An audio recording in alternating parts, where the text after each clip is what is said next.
Hello everyone, I hope I'm audible. Welcome to the Physics Wala Meded YouTube channel as well as the Meded app.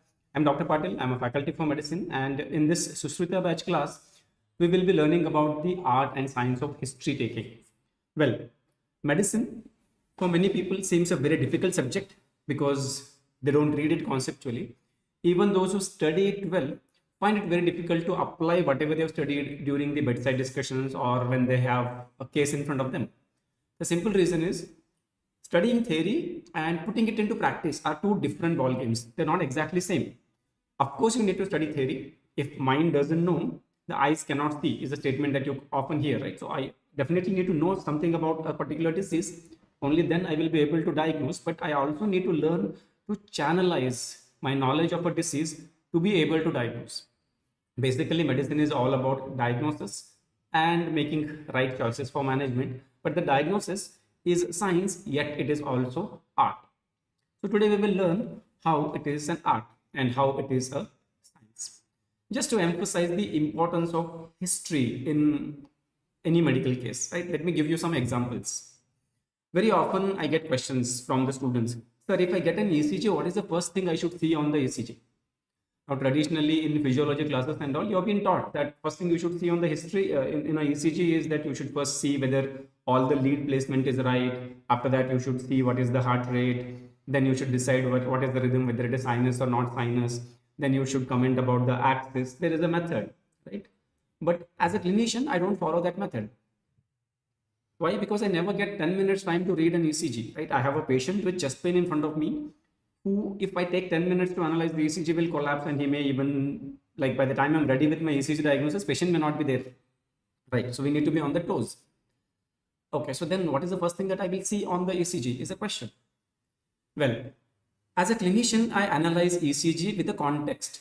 See, if someone presented to me with palpitations, so in my mind, I should already have some differential diagnosis. What is that I want to consider in this patient, right? If someone presented with palpitations, one of the differential diagnoses will be arrhythmias, right? Like for example, atrial fibrillation, PSVT, ventricular tachycardia, arrhythmias. So if I have ECG in front of me, I will see the ECGs from the perspective of arrhythmias. I will analyze it for the diagnosis of arrhythmias. Another example, if I get a patient with chest pain and I'm getting an ECG done, I already have in mind whether this patient has an ST elevation MI or no, right? That is a question in my mind. So there's a context. I will analyze the ECG with that context. So I will straight away shift my attention to the ST segments because that is my priority consideration, right? Similarly, when someone comes to us with complaints, I need to develop a context, right? What are my differential diagnoses in this case? And accordingly, I will investigate and reach the diagnosis. But if I do not have the context, then my diagnosis, like it's so hard, it's going to be so hard for me to reach the diagnosis. Just to give you an example, let us say that there is a patient who presented to me with fever. Now, when I analyze the history of the fever, like I know what is the duration, whether it is acute fever that I'm talking about, or whether it is chronic recurrent fevers, what is the fever pattern, what are the associated symptoms. When I analyze, I may be able to come out with some differential diagnosis saying that this is most likely urinary tract infection, or this is most likely upper respiratory tract infection, or this is most likely lower respiratory tract infection. So according to that, I can investigate. If I'm suspecting a lower respiratory tract infection, I would probably require a chest X-ray and a sputum analysis. Nothing more than that. If I'm suspecting urinary tract infection, I might require a urine routine and maybe urine culture. But if I'm not able to zero down the possible diagnosis, a fever case for me could be anything. So in that case, I have to do n number of investigations: CBC, RFT, LFT, urine routine, blood culture, urine culture, bone marrow studies, n number of investigations. It adds a lot of cost to the patient. At the same time, it takes away a lot of time from me. So when doctors are hard pressed for time and patients are hard pressed for money, it is wasting doctors' time as well as patients' money. Why is this happening? Because doctor is not appropriately evaluating the case, right? He is giving a blanket investigation order. So as doctors, it's our job not to do blanket investigations, but be focused and precise so that our time is saved, patient's money is saved, and also harm to patient is minimized, right? So that's why history is very, very important, because history gives us the context or possible narrowed down differential diagnosis. If you ask me, sir, tell me one important goal of history, I will say when patient comes to comes to us with complaints, the main goal of history is to at least localize कि ये किस system का problem हो सकता है, from which system this problem is arising. Like if someone comes to me with cough, right, it is most likely a respiratory system problem. Sometimes it can be because of cardiovascular system problem. So I've already narrowed down where I should be looking for the diagnosis. I should be looking for in the respiratory system or the cardiac system. If someone presents to me with weakness, right, that's a complaint, I analyze, and then here I'm trying to localize. So weakness can be because of electrolyte abnormalities, or it can be because of neuromuscular diseases. So I'm zeroing down on few systems to further evaluate. But if I put little more effort and analyze history in a better way, then I might not only be localizing to a system, but also some differential diagnosis. Like, okay, someone presenting with weakness, I know it is most likely neuromuscular or electrolyte abnormalities. Now with the history, I notice that there is diurnal variation. Patient says that weakness worsens in the evening and morning he feels relatively energetic. So now from the history of further zero down, now I can think that this is most likely a neuromuscular junction disorder or myasthenia gravis. So at the end of my history, I should have as small differential diagnosis as possible. To begin with, when you are just starting your medical education, at least you should be able to localize the system affected. Better if you can come out with 2 or 3 priority differential diagnosis. So what we will do is, now first we will understand the anatomy of the case sheet or patient's record. This is how doctors communicate between different doctors. Like if I have seen a patient, I write it down everything in a format, so that any other doctor who is seeing this patient for cross referral or in my absence, or patient leaves me and goes to some other doctor, he has a clear idea what this patient is going through and what all has happened. So for that, we have this document which we call it as case sheet or patient file. So first we will understand the anatomy of this case sheet. So in this case sheet, the first and the most important thing will be the component number 1. It is patient's details, his age, gender, the residential address, occupation, and identification number. After that, we will have chief complaints, and then we will have history of the presenting illness or the present illness that is going through. Then patient's past history, that is component number 4. Then we will document family history, personal history, menstrual and obstetric history, of course only for a female patient. And then all these history parameters are summarized in a brief, succinct review or summary of whatever has happened for the patient. And then we are expected to provide a differential diagnosis. Like as a student, now what do I think? What are the possible causes why this patient could have experienced these symptoms? Like number 1, number 2, number 3. These are my differential diagnoses. When I have completed this, history is completed. Now, whatever differential diagnosis I have at the end of history, I will subject the patient for examination. During examination, what I'm supposed to do, I should be constantly searching for points which help me to either rule in or rule out my differential diagnosis. Like just to give you an example, let us say that I got a patient who presented with shortness of breath on exertion, on physical activity, is becoming short of breath and is having chest pain. So in terms of system localization, first thing that we would think of is cardiovascular problem. Second thing we could think of is respiratory system problem, right? So when I examine, I will be constantly thinking of cardio versus respiratory. So examination points that favor the cardiac disease or examination points that favor the respiratory disease. That is what I will be looking for during the examination. So on auscultation, if I get these, it may be favoring towards asthma, maybe favoring towards the respiratory disease as a diagnosis. Or if patient, like on auscultation, I hear a murmur, it may be pointing towards the cardiovascular.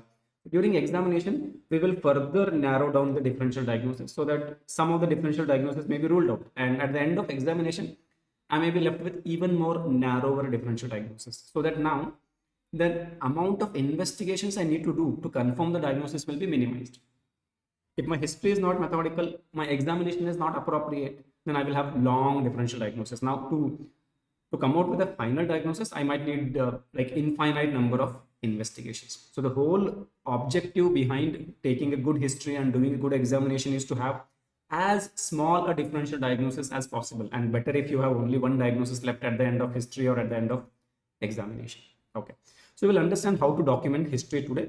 So we'll begin with the first component. Our first component will be about patient's data or patient details. So how do I document the patient's details? So of course, we will document the patient's name, age, and gender. Now from where I should document patient's age and gender is a question, because nowadays there are issues regarding that. So when we are documenting, it is the age declared by the patient. We are not supposed to do other verification, OTP and all that. Whatever age patient declares, we will document it. If you have concern, like patient is saying, I am 20-year-old, but he's looking 50-year-old for your assessment. In such cases, maybe you can cross-question the patient for further clarification. Otherwise, document whatever is the age declared by the patient. Now, gender has become a sensitive matter today, and as a doctor, we need to be always safe. So again, document the gender declared by the patient. Document the gender declared by the patient. Patient says I'm male, document it as male. Patient says I'm female, document it as female. And patient has absolute right not to disclose the gender. So if patient says he is not willing to or she is not willing to disclose the gender, write it down. Patient has refused to disclose the gender. Okay. After that, we have to document patient's occupation. We will talk about the relevance of these points. Patient occupation and the residential address, and equally important is patient identification number. Okay. Now, what is the relevance of documenting age and gender? Of course, as doctors, we know that certain diseases are common in certain age group, right? If a 15-year-old presents to me with weakness, I would probably not be thinking of ischemic stroke. Ischemic stroke is typically more common after 50 years of age. There are only few conditions where it can happen before that. So we call it a stroke in Eng. But otherwise, in a 15-year-old, stroke is less common. There are various other causes for weakness. So I will be thinking of them first, right? Similarly, there are certain diseases which are more common in females than males. Classical example is autoimmune disorders like SLE. It is more common in females. And there are a lot of diseases which are more common in males. For example, prostate cancer, of course, cannot happen in female, exclusive to males. Then stroke, ischemic heart disease or MI, peripheral vascular disease, COPD, these are all more common in males. So knowing the gender and age of the patient helps us in narrowing down our differential diagnosis. Similarly, occupation also is an important factor which you have to take history. Why? Because a lot of occupational exposures are risk factors for diseases. For example, someone working in cement industry may be exposed to asbestos, or construction industry may be exposed to asbestos. So we can develop asbestosis, a form of interstitial lung disease. Then we as doctors, paramedics, staff nurses, the healthcare workers collectively, we are at risk of certain hospital associated infections, including needle pricks, HIV, HBsAg. So documenting occupation is important. That can also give us a sense that this patient may be prone for these diseases. Then residence is also an important. You may think, sir, what is the importance of address in patient's history? There are a lot of diseases which are endemic to a particular area, right? Those are seen only in that locality, less common in other locality. So if the patient is coming from that locality, the possibility of having that disease is more common. For example, right now, Bangalore is not reporting much cases of GB syndrome, but Pune is reporting plenty of cases of GB syndrome. So if a patient comes to me today and says that, sir, I'm having some weakness and I was in Pune for a few months and yesterday only I've come to Bangalore, it should click to my mind that, okay, he's come from a place where the increased prevalence of GB syndrome has been noted in the recent times. So then GB syndrome becomes one of the important differential diagnosis for me, right? And for that matter, we know that tuberculosis is endemic to India, enteric fever is endemic to India, malaria is endemic to India. So when Indians travel abroad, we have to declare that we are Indians so that they can think of these possible diagnoses. Otherwise, TB is quite rare in the developed world. Malaria is also quite rare in the developed world. So if you do not disclose that we are from India, they may not be able to diagnose the diseases because they are least priority diseases. Similar example, Chagas disease, which is common in the Western world, is rare in India, like not seen at all. So if some patient presents with some cardiovascular dysfunction, Chagas disease is something that I would never think of, right? So that's why documenting the patient's residence or address is important. And last but not the least, documenting the PID number. This is important not at the undergraduate medical student level, but as a doctor, it is very, very important. I'll tell you why. I'll tell you my own experience. So when I was an intern, one of my postgraduate student told me that, sir, one of my PG student told that there is a particular patient named Neelamma in this particular female ward. Go to her on a daily basis and give her a low molecular weight heparin injection on a daily basis. This is the instruction given to me. I was an intern. I was just beginning my internship. So as per his instruction, I used to go to the resident medical officer. From him, I used to collect the low molecular weight heparin, go to that patient. I searched where is the Neelamma. I found Neelamma. I gave it to her daily for 7 consistent days. 8th day during the rounds, One of the patient started complaining to our professor saying that I have not received the injection that you had told. Then PG student said like I had asked the intern to give it. Everyone started looking at me. Then I said like I'm giving it. And he's like, whom you are giving to? He told me to give to Neelama, so I'm giving it to Neelama. Unfortunately, in that ward there were 3 Neelamas, and 2 Neelamas are of similar age also. So I ended up giving the slow molecular weight heparin to an undeserving patient. Probably I would have caused some harm to her. And at the same time, a deserving patient did not receive the low molecular weight heparin. So that would have also caused harm to her. These kind of errors are very common in clinical practice. And one of the reasons for that is wrong patient identification. You might have heard stories of wrong leg being operated, right? Or wrong patient being operated for wrong condition. This all happens because names are so common, right? Indian names are Indian names. There are thousands of Santhoshis. There may be right now few Santhoshis in the live class who are listening to me.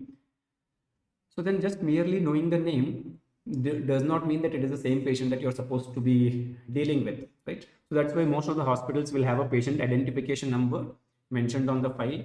So next time when your teachers or your PGs ask you to go and take a history, make sure that you ask them, sir, what is the patient identification number, so that you go and examine the right patient. Because see, even if you're not involved in treatment, you may lose or you may miss out on examining a very, very important, beautiful case, right? You might have a patient with RHD, with mitral stenosis, with MR and all classical findings of it. And your PG says, go and examine Neelama, she's a case of RHD, but you end up with another patient, Neelama, who is not a case of RHD, who is just presenting there with UTI. Now you spend 1 hour auscultating her, you hear nothing, right? So by the time tomorrow you realize that you examined the wrong patient and you are presenting a wrong case, the previous patient who you were supposed to examine is discharged. So you lost out, right? So always identify the right patient. And this is something that I want you to practice right from now, so that in future you don't do this mistake of giving wrong drugs to wrong patient or doing wrong surgeries on the wrong patient. Clear?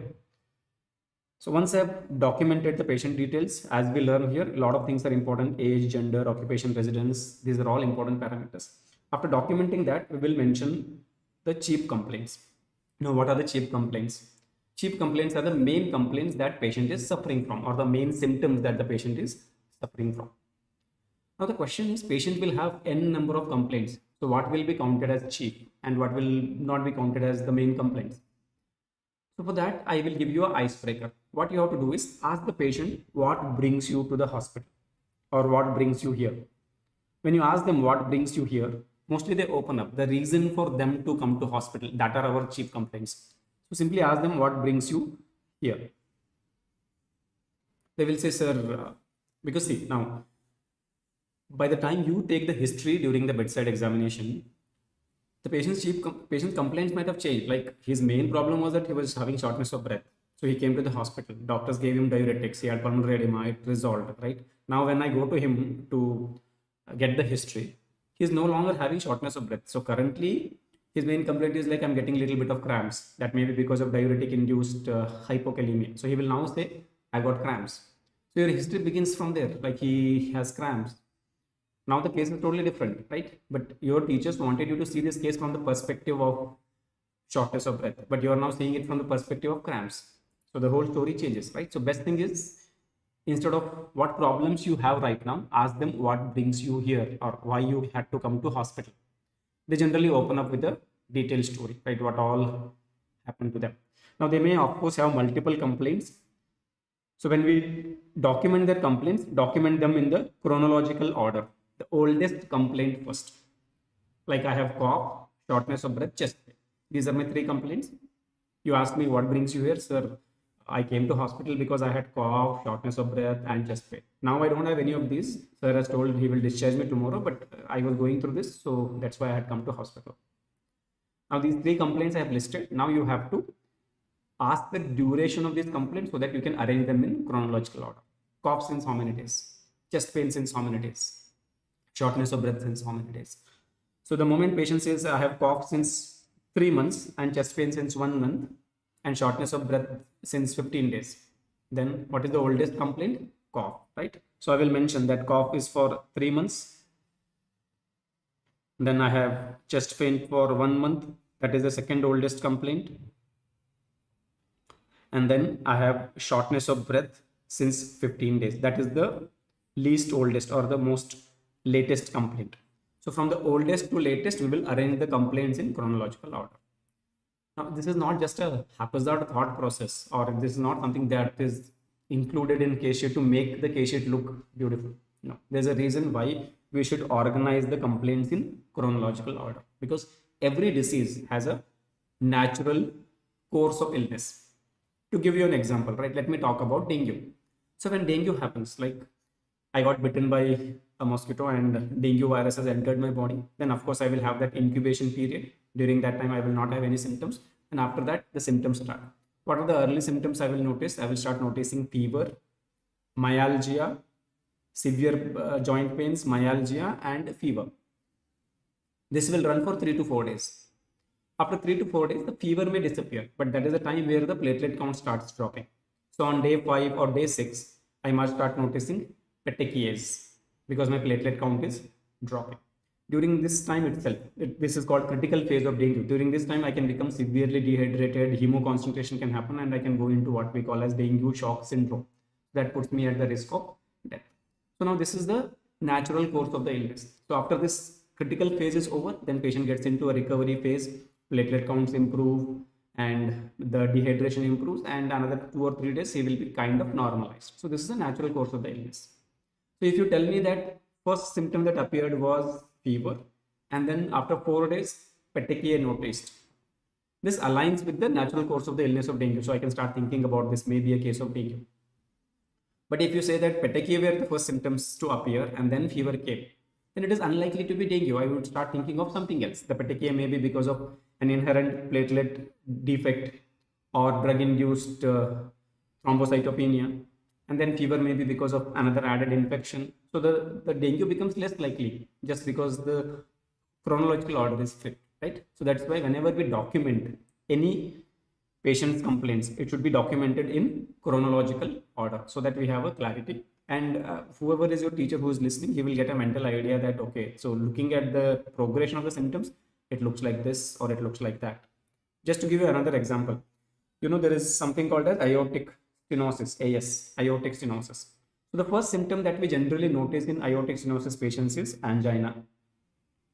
Few years later, they start getting episodes of syncope. Few years later, they start noticing shortness of breath or dyspnea. So if you present me a story of a patient whose complaints, like 3 years ago, he started developing chest pain on doing some physical activity. He could bear through that. And then 1 year later, he started noticing that after doing some physical activity, he started losing consciousness. And then last few months, he's having dyspnea. This is perfectly aligning with the natural course of aortic stenosis. So as a clinician, I would start suspecting that it is aortic stenosis. So that's the importance of documenting chief complaints in the chronological order. Okay. So once I have listed all the chief complaints in the chronological order, next component of my history is the case sheet is going to be history of present illness or history of presenting illness. This is basically what is history of presenting illness. It is nothing but the detailed elaboration of the chief complaints. Like I came to you with cough, shortness of breath and chest pain. Now get more details added to my complaints. Cough, shortness of breath, chest pain. Elaborate or explain these symptoms. Okay. So when we are elaborating each chief complaint, again, we should follow the chronological order. The first complaint that I will discuss will be the first chief complaint. The next complaint I will be discussing is the next chief complaint. So we will elaborate the details of each complaint in the chronological order, right? Whatever complaint I'm addressing, there are some points to cover. That includes the duration of the symptom, onset of the symptom. Onset is whether it is acute onset or sudden onset, or is it insidious in onset. See, if I say that I've got chest pain, which is there from several weeks, it's going on from several weeks, I cannot pinpoint when it started, right? So then you can say it is insidious in onset. It slowly evolved. Or if I say that I was talking to my son and then suddenly I noticed severe chest pain, I was almost feeling like collapsing and my son rushed me to the hospital. That is sudden onset. Both are not equal, right? An insidious onset chest pain can be because of various causes. It can be because of, let us say, like it can be because of various causes. Just to give you an example, it could be because of the musculoskeletal problems of the chest, right? It could be because of the costochondritis. But if it is sudden in onset, like within seconds to minutes it evolved, it could be because of MI, right? It could be because of spontaneous pneumothorax. It could be because of the dissection of aorta. So the possible causes change depending on the onset. So you have to document onset. Of course, duration, whether it is 2 months, 1 month, or 15 days. Duration after that onset, whether it was sudden onset, acute onset, or insidious onset. After that, we have to document the aggravating and relieving factors. If I say I got chest pain, which gets aggravated when I take deep breath, right? Just to give you an example, let us take the example of chest pain as a complaint. Okay, so now I have chest pain, which is acute in onset, started just few hours back. Okay, now it is increased on inspiration, and I say that it gets decreased when I'm exhaling out. On expiration, it is decreasing. Can this be a case of myocardial infarction? Can this be a case of myocardial infarction? Quite unlikely. A pain of myocardial ischemia, right, that is angina, will not have any relationship with the respiration. Whether I am taking an inspiration or whether I am doing expiration, the pain will persist. But the pain because of pericarditis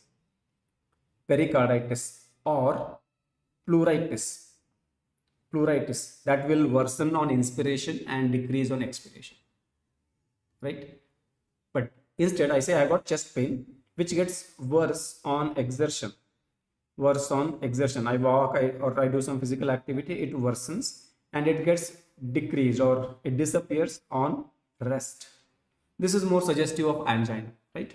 So angina has its own aggravating and relieving factors. Angina gets aggravated by physical activity or exertion. Angina gets relieved by rest or nitrates. If I take a sublingual nitrate, coronary vessels dilate, more blood goes to the heart, and my chest pain may disappear. But if I say my chest pain gets worsen on inspiration and decrease on expiration, it is pointing towards pericarditis or pleuritis. If my chest pain has some positional relationship, like the chest pain worsens when I lie down, but when I sit and lean forward, it is better, again, it is pointing towards pericarditis or pleuritis. So that's why whenever we document a complaint, we should document about the aggravating and relieving factors. Okay. Along with that, sometimes there may be associated symptoms which we will try to include. Soumyadeep Sarkar, absolutely right. Shivam Gaur, thankfully I am safe. Patient was also safe, but I'm just highlighting. So every medical establishment every year reports quite a good number of such medical errors. So at the end of the day, we are all human beings and we are prone to do errors. And these errors are minimizable or reasonably preventable provided everyone follows the methods. But unfortunately, what happens is everyone learns the lessons after burning their fingers. So that was the tipping point for me. I realized that I have to address patients by looking at the patient identification number and not by just name. So since then, I have not mismanaged any case just because I identified the patient wrong. So whatever I have learned, I'm just putting it across to you so that you don't do the same mistakes, right? Okay. Okay, so in terms of patients, okay, see, when something is very slowly evolving, right? Patient says that he cannot pinpoint when exactly it started. It started a couple of days back or a few weeks back. I cannot say at what exact time it started, but it started and then it has slowly progressed, right? Then you can say that it is kind of insidious in onset. But when patient can pinpoint and say that it started at this particular time or this particular part of the day, we will either call it as acute or sudden. Now, the difference between acute and sudden is where patient clearly says that he was absolutely fine and then out of nowhere the symptoms started. Like I'm talking to you, now I experience suddenly chest pain, I will call it as sudden. But I'm talking to you, I have some discomfort, I may have a feeling that there is some chest pain going on. It evolves over next half an hour, 1 hour, 2 hours, then I will report it as acute onset. But if it is spot on beginning and the moment it starts, it start disturbing me and I have to present to you, then I will call it as sudden onset. So the sudden onset is word which is kind of restricted to, because if the onset of a symptom is sudden, mostly patient land up in emergency room. Like sudden onset chest pain, right, or sudden onset pain anywhere, patient mostly land up in emergency room. Most patients who walk into our OPD, they have either the acute onset symptoms or insidious onset symptoms. Okay. Now I was talking about so-called associated symptoms. What are these? To give you an example, let us say we are talking about a patient with shortness of breath. Shortness of breath. Now, shortness of breath, can you list some causes? It can happen because of COPD, right? I can have shortness of breath when I'm going through an asthma attack. I can have shortness of breath when I have left heart failure, right? Heart failure in simple words. I can have shortness of breath in aortic stenosis. I can have it in mitral regurgitation, mitral stenosis, or in simple words, any of the left-sided valvular heart diseases, right? Aortic regurgitation, in all these conditions. These are all my possible causes for shortness of breath. There are again a long list of causes for shortness of breath. I'm just summarizing few. Now, along with this shortness of breath, if I tell you that my shortness of breath becomes worse when I lie down, but it becomes little better when I am upright, what do we call this symptom as?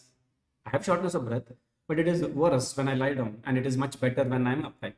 We will call this condition as orthopnea. Orthopnea. Orthopnea is a subtype of dyspnea or shortness of breath. So I should document it because orthopnea points towards most likely a cardiovascular cause. There are other causes, but most likely a cardiovascular cause.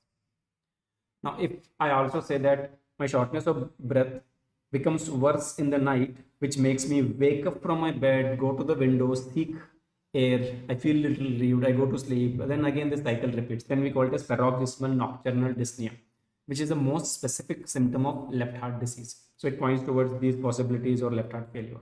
That is one of the associated symptoms, right? Or if my shortness of breath is also associated with, let us say, cough, it points towards COPD. So whatever associated symptoms are there, which can help you to zero down your differential diagnosis, we will mention along with the elaboration of that particular complaint. Okay. Then this is where most of the students get confused. We should document relevant positive and negative history. What is this? And I know this is where most of your professors hold you to your collar and then start insulting you or questioning you more, right? And this is where most of the case discussions get stuck during bedside discussion. You say something, then they will ask you, why did you ask that? And then you're like, you will start giving some logical reasoning for that. Sir, I asked this because I was thinking of tuberculosis. Then your examiner is like, oh, in this case, you're thinking of tuberculosis. In this case, common scenario, right? I think most of you can relate to it. Okay, so today we will try to make it easier. Sutapa Samanta, syncope refers to transient loss of brain's function, leading to maybe loss of consciousness because of reduced blood flow to the brain, which is transient, reversible. If it is permanent, of course, it will result in stroke, which is transient. Then we call it a syncope. Classical example in aortic stenosis, aortic valve opening is very narrow, right? So the amount of blood that ventricle can pump to the aorta is reduced because of the narrow opening. So less blood goes to the brain. So sometimes we can feel dizzy, faint, or fall. That is our syncope. Okay. So then comes the question. If I do not want to get caught by my teachers, what should I cover in the positive and negative relevant history? So every complaint, whenever I read every complaint, in my mind, I should make a list of possible differential diagnosis. And I should ask only those points which I know can help me to rule in or rule out my possible differential diagnosis. Right? If I say that there is a patient who presented with shortness of breath, I'm thinking of respiratory disorders and cardiac disorders. So now I should ask questions to patient. For relevant history, positive or negative history, we can always ask leading questions. I should ask the patient, did you have worsening of shortness of breath when you lie down, and do you feel it goes away or it gets better when you get upright? I'm trying to extract the history of orthopnea. If patient says yes, I will mention, so there is history suggestive of orthopnea, or I can even directly mention in patient's words saying that the patient feels his shortness of the breath gets worse on lying down and it gets better on taking an upright posture. This is where examiners will ask, why did you ask that? Sir, I wanted to know whether patient has got orthopnea. How is it relevant to this case? Sir, because this patient presented to me with shortness of breath, I want to think whether it is a cardiovascular case, and presence or absence of orthopnea can help me to differentiate whether it is a cardiovascular case or not. If orthopnea is present, it is pointing towards cardiovascular case. So if it is present, you will mention it, so then it becomes a relevant positive history. If it is absent, you will mention that, then it becomes a relevant negative history, right? Similarly, like we are talking about shortness of breath. Patient chief complaint have not listed anything about wheeze, but I will still ask because asthma is a possibility, right? So I will ask, do you get episodes of wheezing? If the patient says, yes, I get episode of wheezing, I will document it that this patient's shortness of breath are accompanied by episodes of wheezing. So now asthma becomes a possible differential diagnosis. If it is absent, I will mention the patient experiences shortness of breath, but it is not associated with wheeze. So that kind of helps me to move away from the diagnosis of asthma. So then it becomes a relevant negative history. But just because you need to ask something or add something, don't go on asking random questions and mentioning their answers in the history. Don't make a history sheet big documentary. Only ask those questions which will help you to rule in or rule out differential diagnosis. And again, restrict to what you know. Then how will I get my better vocabulary so that I can ask more relevant questions related to positive or negative history?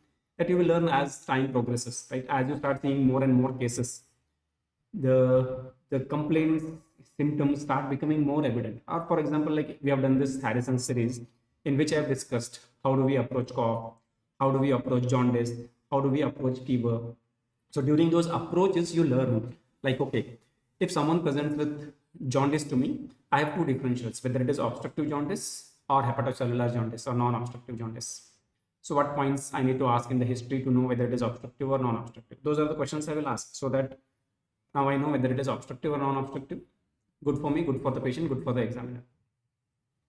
If I am dealing with a, let us say, patient with chest pain, right? I have my differential diagnosis made up in my mind. Chest pain can be because of pleuritis, pericarditis, angina, right? It can be because of pneumonia. It can be because of pleural effusion.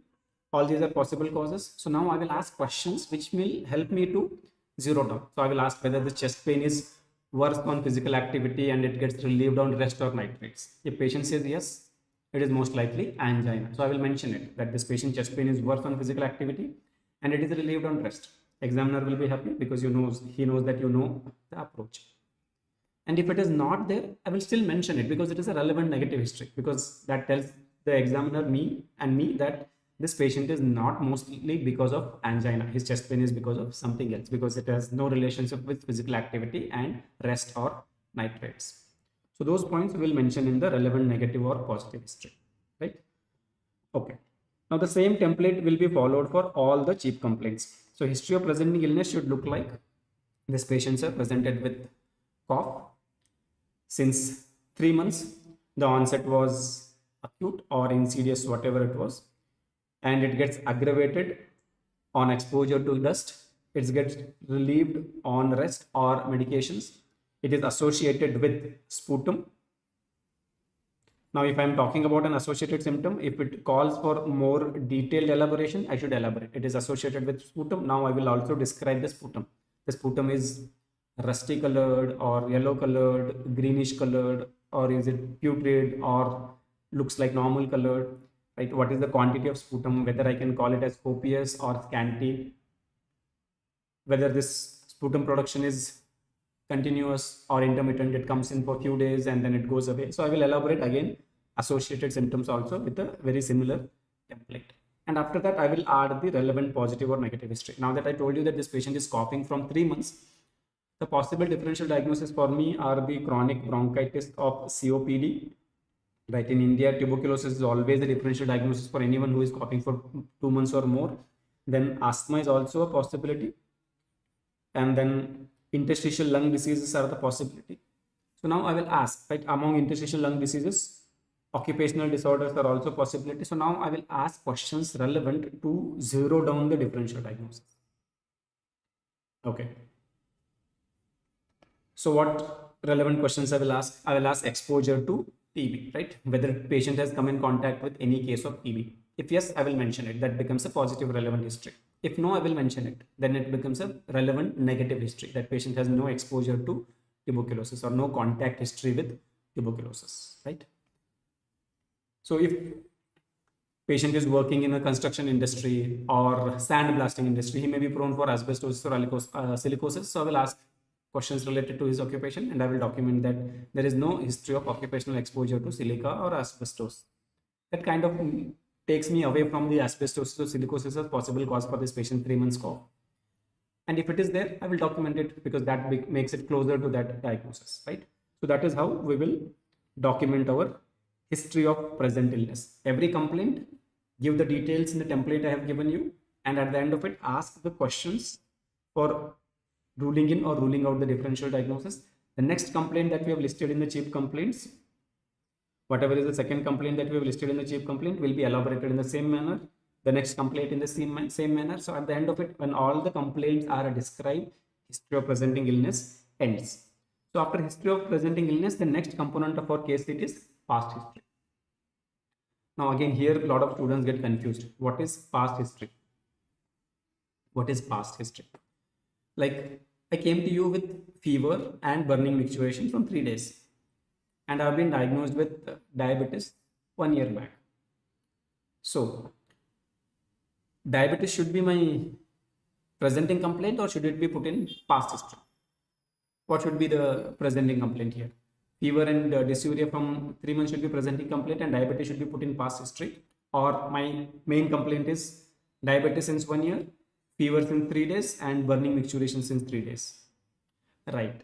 So remember, that's why I told you the best way to extract the chief complaint is asking them what brings you here. So they will tell you for what reason they are here. Anything that predates their current reason for coming to hospital is going to be past history. So if you ask me, sir, what brings you here? I'm coming to you because I'm having fever from last 3 days and burning micturition. So that becomes my chief complaints.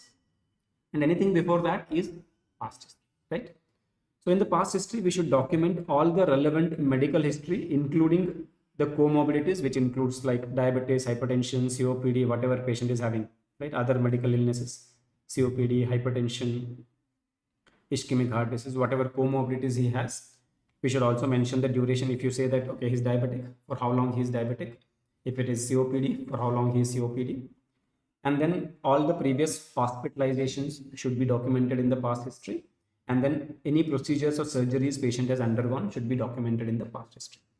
At the level of past history, don't think whether it is relevant or not, because it may be or it may not be relevant to the current complaints, but we should still document it. It's like patient has undergone gallbladder surgery. Now he has come with, let us say, like he has undergone gallbladder surgery 20 years back, and now she has come with chest pain. Probably not related, but still we have to document it in the past history. So I have a question here. If a patient was hospitalized, underwent a procedure or surgery for a present illness, should it be included in the past history? Like, okay, I came to the hospital with a right upper quadrant abdominal pain. Doctors diagnosed that I have gallbladder stones, and it was also causing CBD obstruction, and they eventually operated me. I have undergone cholecystectomy. Okay. Now you are seeing me on post-operative day 3 or day 4. Now, should this surgery be part of the past history or the present illness? So remember that, again, I'm emphasizing past history refers to relevant medical history prior to the onset of the oldest chief complaint. And the best way to extract chief complaint is asking them what brings you here. So whatever brought them to the hospital, anything before that, anything that predates is going to be past history. But here the patient came to us with the abdominal pain. Later on, we found out a cause and operated. So the surgery is part of the present illness. It is part of the story. So you will elaborate on this surgery in the history of present illness, saying that the patient presented to the hospital with 4 days of severe abdominal pain, and on evaluation, this was diagnosed, for which patient has undergone this particular procedure. It becomes part of the present history, right? It is part of the present history. Only symptoms that predate the oldest chief complaint will be included in the, should be considered as part of present illness. Okay, so I hope now you have the clarity of what goes in chief complaints and what goes in the past history. Okay. So after documenting all the relevant past history, the next component of our history is going to be family history. So in the family history, of course, we will document if there is any family history of similar illness. It need not always be about genetics. It's also about lifestyle. A lot of diseases are common in families where genetics may not be playing very important role, but still they are living in the same environment. They are probably part of the same cultural practices. they're probably part of, I mean, they're probably having the similar diet, similar lifestyle. So a lot of diseases can manifest even when genetics is not responsible. Just to give you an example, there are a lot of religious practices in the country where, like, the consumption of meat is not acceptable to many families. Of course, it is a personal choice. It's not. I mean, I'm not saying that it is a wrong practice or something. It's a personal choice, but that pure vegetarian diet puts them at risk of B12 deficiency. I myself a vegetarian, and I am often my B12 levels go down because that's how it is. There's no good source of B12 in the vegetarian diet. Now here, genetics doesn't matter, right? If I'm becoming B12 deficient, my whole family is vegetarian, so they are also probably going to become B12 deficient, right? So you should always ask, even if you're not thinking that this patient's particular present illness might have a genetic basis, you should always ask whether there is family history of similar illness. For two reasons: because they're part of same cultural practices and they're living, eating, and breathing the same space in the same space. They are prone for similar illnesses. Second, infectious diseases spread first mostly within the family and then outside. So that's why you should always ask history of similar illnesses in the family. And then you should always ask relevant medical illnesses in the family. Now, what is this? Similar illness, I understood. Okay, this patient is presented with cough, chest pain, and shortness of breath. I will ask, does anybody in your family has the same problem? Patient will say either he has or he doesn't have. Okay. Then there may be a lot of other things going on in the patient's family, which you may not be able to directly extract until and unless we ask a leading question. Patient may not answer, but still it may be relevant to us. And better would be that ask them a straight question. Is there anything important, or is there any history of medical problems in the family that you expect me to know? Patients generally open up and say. I'll give you an example. So I had a young male, I think 26 or 27, and he had come to me with profound weight loss. He had lost more than 15 kgs in a span of 3 months. I had first seen this patient's wife for fever, and second time when he came, I could not recognize him because he had lost 15 kgs of weight, unintentional. And when we were planning to evaluate in detail, I just asked them a question like, is there any medical problem in your family that you want me to be aware of? And then patient made a list of family members who have died with cancers at young age. List, he said, like, my cousin died at 35 with cancer. She died at 28 with cancer. So that alerted me to think of some inherited cancer prone syndromes.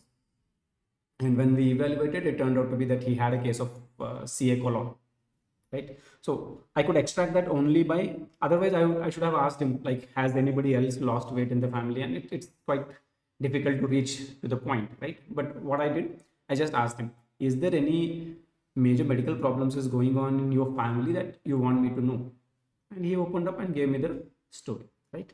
Then last thing that I would document in the family history, if I consider that there is a significant family history and it is most likely following a Mendelian inheritance pattern, then I should put a pedigree chart.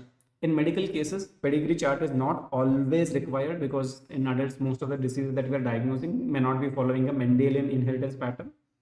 But if you feel it is following, for example, if you're dealing with a case of maturity onset diabetes in young, which follows autosomal dominant pattern, we can clearly document that 3 generations had the diabetes. So if you're suspecting, put a pedigree chart. If you feel like there's unlikely to be a Mendelian inheritance pattern being followed and it is a multifactorial disease or polygenic inheritance, then at least mention whether similar illnesses were there in the family or not. Okay. So after that, we go to the next component, which is personal history. Personal history. So in the personal history, we will document his bowel and bladder habits. Seemingly insignificant factor, but it does play an important role in diagnosing various disorders. We should document whether their bowel movements and bladder movements are regular or irregular. If they have noticed any particular abnormal patterns, ask the patient and document it. Why is that important? There are a lot of diseases where bowel and bladder patterns get altered. For example, right? For example, in patients with let us say hypothyroidism increases the risk of constipation. If patient is hyperthyroid, they can have diarrhea or increased bowel movements. In case of hypothyroidism, decreased bowel movements or constipation, right? Similarly, in patients with Parkinson's disease, there is decreased bowel movements. So similar to hypothyroidism, they can also become prone for constipation. In fact, even before the onset of tremors, rigidity, and bradykinesia that we classically describe in Parkinson's disease, many patients would have developed two symptoms early. One of them is anosmia, and the second one is constipation. This history may be evident when we ask them retrospectively. Most of the Parkinson's patients say that tremor started 2 years back, but loss of smell was there for 10 years. Constipation was there for 7, 8 years. Those are early symptoms, right? Then we can also have bowel and bladder incontinence in various neurological disorders, spinal cord injuries. So we should ask this history. Okay. Then we should ask about the appetite. Appetite may not directly help you to diagnose or refute a diagnosis, but it gives you an idea, because a patient, especially those who are having chronic illnesses, they might be having weight loss, and this appetite gives me an idea whether the weight loss is because of reduced intake or it is because of having normal intake but extra burn. For example, if I have a patient with hyperthyroidism, patients with hyperthyroidism will have increase in the appetite, but still they are losing weight because their metabolic rate is very high. They are burning calories like anything, so they will be losing weight. So this patient has weight loss as a complaint, but his appetite will be increased. On the other hand, I have a patient with hypothyroidism. These patients' appetite may be decreased, but still they are gaining weight because of the decrease in the metabolic rate. So by understanding their relationship with appetite and weight loss, we may be able to get a rough idea whether this patient's weight gain or weight loss is related to increase or decrease intake or not, whether it is related to an illness or decrease or increase intake. Okay. Then we have to document about the patient's diet. When we document the diet, we have to document whether he is a vegetarian or he is a non-vegetarian. And of course, in India, there are a lot of vegetarians who consume egg. That also we should be documenting. Now, what is the relevance of diet? Well, the vegetarians are prone for certain diseases. For example, B12 deficiency, right? Then non-vegetarians are also prone for certain diseases. For example, neurocysticercosis. Neurocysticercosis is typically more common in non-vegetarians than vegetarians.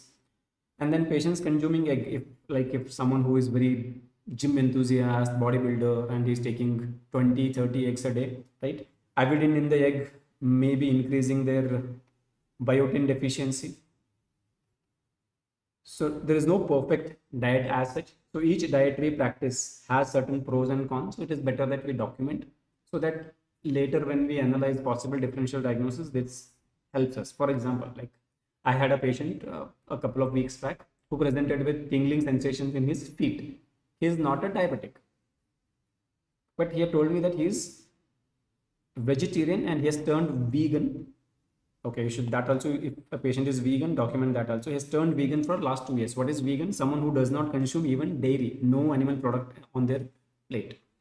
So for me, from the history, it is clear that it is most likely B12 deficiency causing peripheral neuropathy, right? So I got the B12 levels checked, turned out to be critically low. So we started him on the replacement, and hopefully in a couple of weeks to months, his B12 levels will get normalized and he should start doing relatively better, right? Then we should document about sleep, right? So we should document about the sleep duration, whether patient has any insomnia or hypersomnolence, increased sleepiness.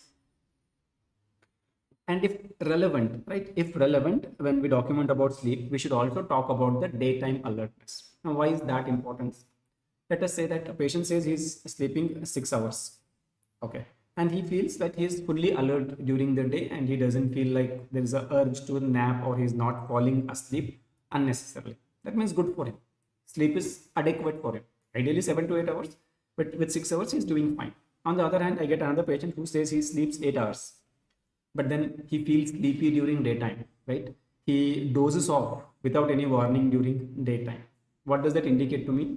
The quality of sleep, even if it is he's having 8 hours, is not good. That's why he's sleeping or he's dozing off during day.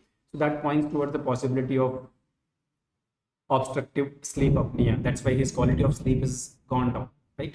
So when we document about sleep duration, whether he has got any insomnia or hypersomnolence, and whether there is any decrease in daytime alertness, these should be documented. Okay. After that comes the addiction or habits. So in the addictions or habits, we will document about alcohol, right? Smoking and other banned substances. Other banned substances. So when we are expressing alcohol, we should express the grams of alcohol taken per day, grams of alcohol per day. And if you're expressing smoking, right, smoking should be expressed in pack years. Pack years. Why the quantification and the duration of habit is important, right? We should mention the quantification and the duration, from how long patient has been drinking and from how long the particular patient has been smoking. Okay, why quantification is important? Because certain diseases become evident after a particular duration and quantity of exposure. Just to give you an example, COPD, right? COPD becomes more common after 15 pack years of smoking. 15 to 20 pack years of smoking. If someone is smoking for 6 months, is unlikely to develop COPD. So if I get a patient who has been smoking for only six months, now he is coming with cough, expectoration, and shortness of breath. He can be having any other condition, but unlikely to be COPD. 6 months of smoking is unlikely to cause COPD. It needs 15 pack years. Now, what is this pack year, or how do we calculate it? Pack years is defined as number of packs of cigarettes smoked per day, number of packs of cigarettes smoked per day into number of years smoked, number of years smoked. See, it's such an intriguing parameter. Pack years is equal to number of packs of cigarettes smoked per day into number of years smoked. Just to give you an example, right? Let us say there are two people, patient A and patient B. You should tell me in whom I should suspect the high likelihood of COPD. I got the smoking history of both of them.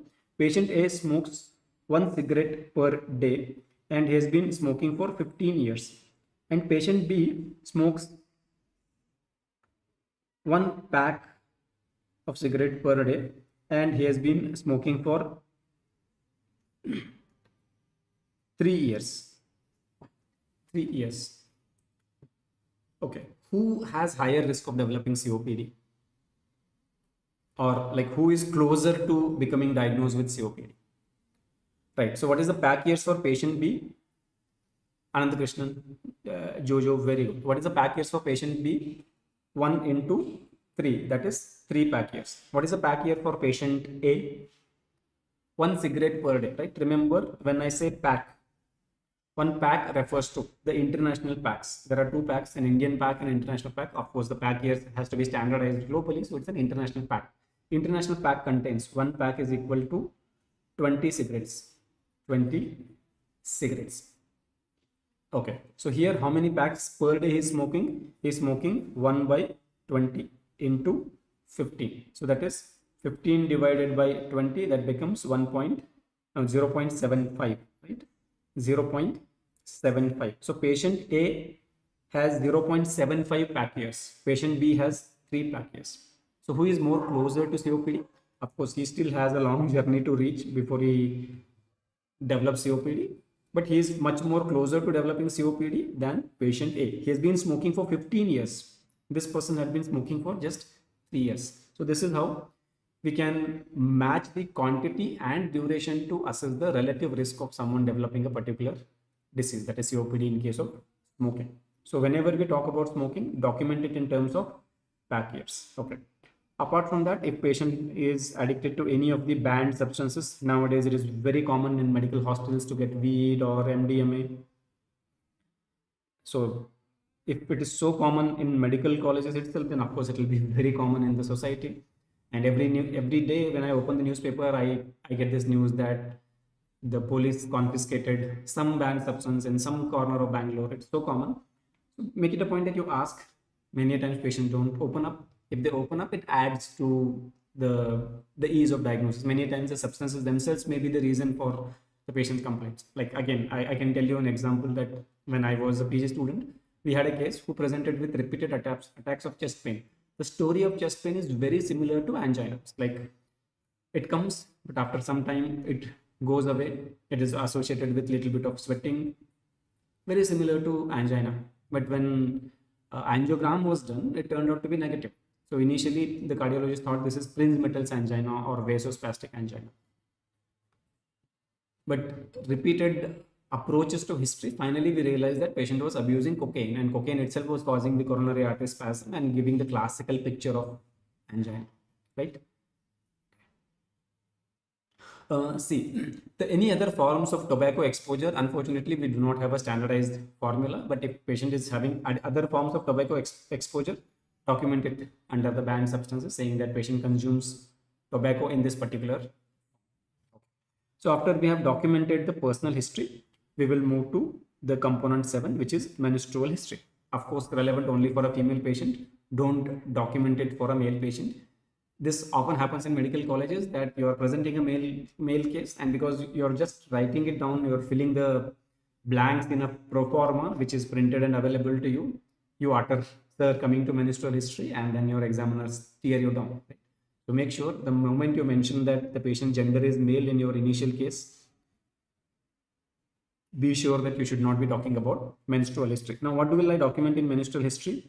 I will document the age of menarche. If patient has already undergone menopause, the age of menopause. And then if it is female and she is past menarche and she's of the legal age to have a family, then GPLA, that is gravida, para, living and abortions. And then flow, right? Whether there is oligomenorrhea, menorrhagia or amenorrhea, document that.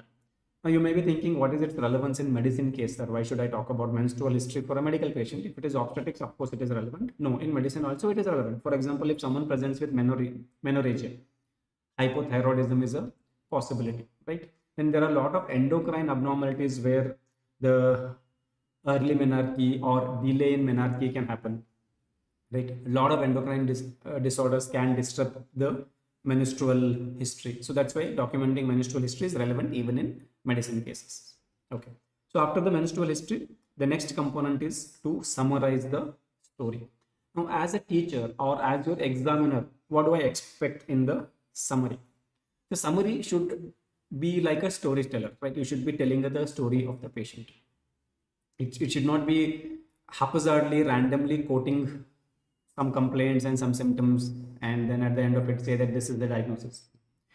The listener, whether it is an examiner or a co-PG or a colleague or another doctor, he should get an idea that what all has happened to the patient in a very cinematic way, saying that, sir, this patient was apparently well 3 months back when he started noticing cough. The cough was insidious in onset and it was slowly progressing. It was associated with scanty sputum. The sputum was non-putrid, or it was not greenish in color, or it was not putrid.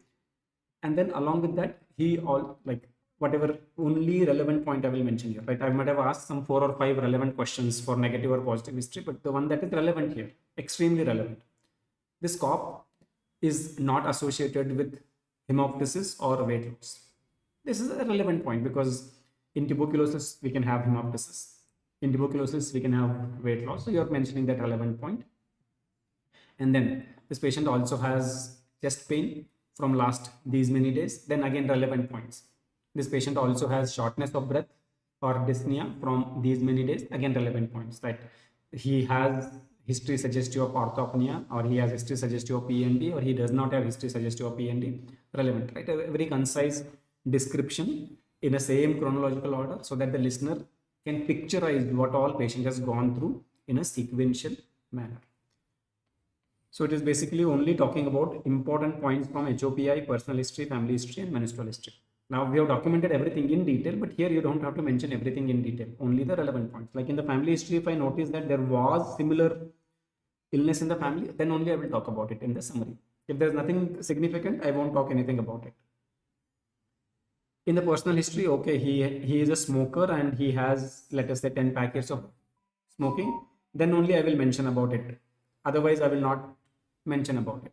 It's not relevant. Then I will not mention about it. So summary, keep only things which are relevant. Like when you see a movie, It's a 3 hour movie, but if you ask someone to tell me the gist of it, he can tell you the story in 4 or 5 minutes, right? By keeping only relevant points. A lot of things happen in the movie. There are a lot of jokes, comedy scenes, all are filtered out, and he gives the essence to you. Same way, give the essence to your examiner in the summary. Once the summary is completed, the last component of our history is going to be differential diagnosis. This is where again you can get into trouble in the early stages, but I will try to make it simpler as we go through this series, where we will discuss about approach to individual complaints, so that when you learn the approach to complaints, you will be able to document your differential diagnosis easily, right? Just to give you a small work now, that here I had listed some complaints, right? This patient presented with cough, chest pain, and shortness of breath. At least at this level, we have not done any history taking or anything. We have only documented complaints. Tell me what are the differential diagnoses you can think of.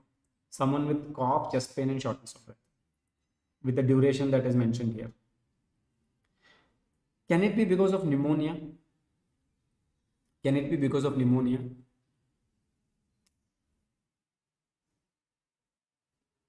Pneumonia is unlikely.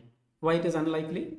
Because by third or fourth week of onset of symptoms, right, either you worsen, you deteriorate critically, and you land up on ventilator, you're in a hospital, or you might not even make it, or you start recovering. You will not have symptoms of pneumonia persist for 3 months. Unlikely. Yeah, tuberculosis is a possible differential diagnosis. I agreed. That's a good point. Okay. What else it can be? Can it be a lung cancer? Carcinoma of the lung? Right, bronchogenic carcinoma? Possible. That can persist for 3 months or more. That can cause chest pain. Right? When it invades and takes up space inside the thorax, it can cause shortness of breath. It can trigger cough. So that is a possibility, right? Lung cancer is a possibility. Yes, interstitial lung disease is a possibility. It's a bit difficult to explain the chest pain from the interstitial lung disease directly, but yeah, a good student can defend saying that interstitial lung disease can lead to pulmonary hypertension. Pulmonary hypertension can lead to right ventricular hypertrophy. Right ventricular hypertrophy can lead to right ventricular ischemia that can trigger chest pain. Okay, so possible differential diagnosis, I accept. Okay, what other differential diagnosis we can think of? Yeah, so therefore we're not talking about history. We're only talking about differential diagnosis at the level of complaints. TB, lung cancer, interstitial lung disease. Okay. Can I have cough in cardiac problems? Like if I have mitral stenosis, can I have cough? If I have mitral regurgitation, can I have cough? Yes. Why? Because whenever we have left-sided lung problems, left-sided heart problems, right? Like let us say this is my left atrium, this is left ventricle, this is aorta. We know that blood comes to left atrium from the lungs through what we call as pulmonary arteries. So if there is pressure building up inside the left side of the heart, eventually it will reflect to the pulmonary capillaries in the lungs. So we can have pulmonary congestion. So that need not only cause shortness of breath, but that can also cause cough. Possible, right? So chronic heart failure, mitral stenosis, all of those. I will just put it simply as left heart disease. Whether it is left heart failure, mitral stenosis, or any of the valvular diseases, right? All of them can also present with these complaints. So these are my differential diagnosis at the end of cheap complaints. Now, when I take the history, I will try to find out points favoring or refuting these, right? I will ask whether there is weight loss, evening rise of temperature, night sweats related to TB, right? I will definitely emphasize on the smoking history related to lung cancer. I will also ask about hemoptysis, which are common in both of these conditions, right? When it comes to ILD, I will look at patient's age. Most of the ILDs are common. The IPF is more common in elderly. Then occupational exposure, asbestosis, silicosis, they are all ILDs. So that I will focus on. Then with respect to left heart disease, there are a lot of things that I can ask. For example, mitral stenosis is usually because of rheumatic heart disease. So I will ask history of rheumatic fever in the past, or episodes of sore throat triggering the systemic manifestations in the past. So when I take all that history, I may be able to zero down on few differential diagnoses. Like let us say by looking at the history, I've ruled out left heart disease. There is no orthopnea, there is no PND, right? There are no other pointers towards left heart disease. Or maybe I've also ruled out the interstitial lung disease, looking at the history pointers. And if I'm only left with now TB and lung carcinoma, then at the end of history, my differential diagnosis further narrow, right? So now I will mention those two differential diagnoses in the history. So when I'm documenting those possible differential diagnoses, again, I have to document it on the priority basis. What is the most likely and what is the least likely? So again, for that priority, history may be giving me clues, right? Like if I say that there's a patient who presented with cough, shortness of breath, and chest pain from 3 months. This cough is associated with sputum, and there is history of tuberculosis exposure. The patient's cousin was diagnosed tuberculosis 3 months back, and they live in the same house. That makes TB more likely than lung cancer, right? Or on the other hand, it's a known case of COPD, and he has lost 15 kg of weight in last 6 months. Significant weight loss there. So then lung cancer becomes equally important differential diagnosis, right? So whichever appears to be the most important will be documented first, and whichever appears to be the least likely in this scenario becomes the last differential diagnosis, right? So at the end of your history, you should have smallest possible list of differential diagnoses. That is our goal. So the more better we become at taking history, our differential diagnosis becomes narrower and narrower. Now, once this is done, our case sheet history taking is complete. After that, we start the examination. Now, what is the goal of examination? Again, the goal of examination is trying to figure out among the possible differential diagnosis, what should be my provisional diagnosis. Like I have list now, like list of suspect criminals. Now, when I subject them to interrogation, I should be able to figure out who exactly has done the crime, right? So that is the goal of physical examination, which we will discuss in the next class. So in the next class, we'll talk about the physical examination, where again we will understand what is covered in general physical examination and what is supposed to be covered in systemic examination. So this will be our basic. Like we have understood how we should prepare for the bedside clinics in the previous class. Today we have understood how my case sheet should look like, what goes where, and what points I should ask or consider in the case sheet.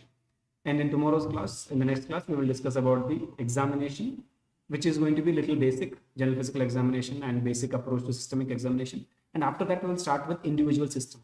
When we go to individual systems, we will take up individual complaints. For example, we will start with the respiratory system. If we are starting with the respiratory system, we'll understand how to analyze cough as a symptom, how to analyze shortness of breath as a symptom, right? How to analyze wheeze as a symptom. So after analyzing the symptoms, we will discuss about the examination of respiratory system. So we'll follow the same template till all our systems are completed, and hopefully at the end of Sushrita batch, you should be able to confidently present cases, so that when you enter your final year, the case presentation or bedside clinic is no more a burden, which is already done and dusted, and you can start concentrating more on learning the theory and MCQs for your prof as well as the NEET PG exam. Okay. If a patient has completed TT of RF in the past, so later on, can he present with RHD or other complaints? Okay, see, remember, I will tell you something very important, conceptual. What is this rheumatic fever and what is rheumatic heart disease?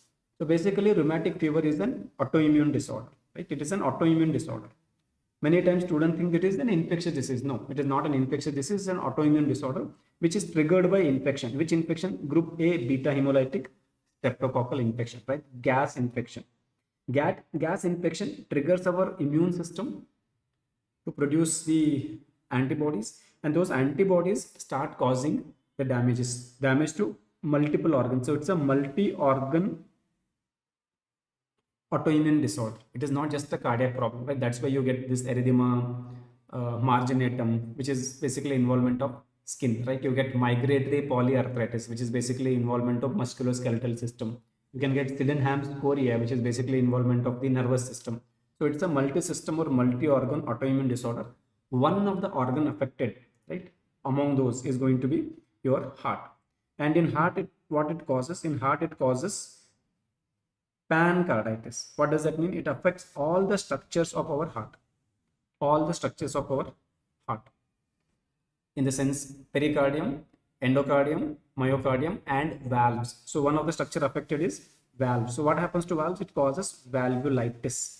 Valves get inflamed.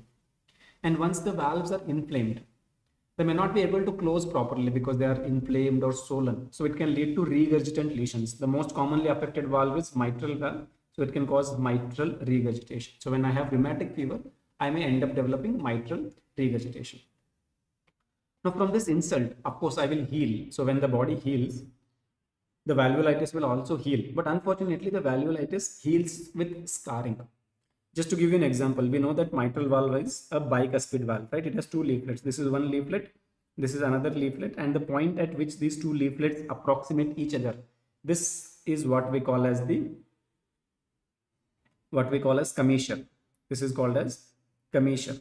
So when inflammation happened, these leaflets were swollen, and when they heal with scarring, and that scarring results in commissural adhesions. The commissures get attached to each other a little bit. So next time when the valve is opening, this opening may be reduced. Now it cannot open completely like before. It can only open in this region.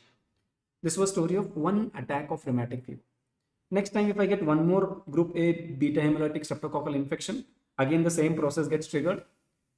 Again valvulitis happens. Again I can have MR, but this time little more scar. When I heal, again little more scar. So eventually when I keep accumulating scars, my mitral opening becomes extremely narrowed down, right? Now this opening is too small for the flow of blood from left atrium to left ventricle. At that point of time, I will start calling it as mitral stenosis. So when this happens, I will call it as RHD. So what is RHD? RHD is an outcome of repeated attacks of rheumatic fever. So why we give penicillin prophylaxis? The penicillin prophylaxis is given because we have to prevent this group A beta hemolytic streptococcal infection. Otherwise, every time infection happens, little bit of extra scar tissue appears on the valve. So if I prevent this, I can prevent the progression towards the mitral stenosis or RHD, right? So if the patient had a past episode of rheumatic fever, he is at risk. His immune system is always trigger ready. Every time, next time the beta hemolytic streptococci come, the immune system is triggered, some damage to valve. So multiple episodes, more damage to valve, right? If I started antibiotics in the early course of the illness, like after the very first episode of rheumatic fever, and if I maintain the penicillin prophylaxis as per the guidelines, unlikely that he will progress to rheumatic heart disease. But if I'm starting penicillin prophylaxis quite late in the course of illness, already he has gone through tens of episodes of rheumatic fever, then he might have already got the valves which are reasonably damaged. I can only prevent further progression of the valve damage, but I cannot reverse this damage. So he might be already a case of RHD by the time I'm starting the penicillin prophylaxis. Okay. So the progression is preventable, but the damage is not reversible. Okay. I hope that is clear. Okay. Sutapa Samantha, let me see. I missed it, I get. Sutapa, you had mentioned that cachexia is not present in this case. So yeah, of course, I was only talking about the differential diagnosis at the level of complaints.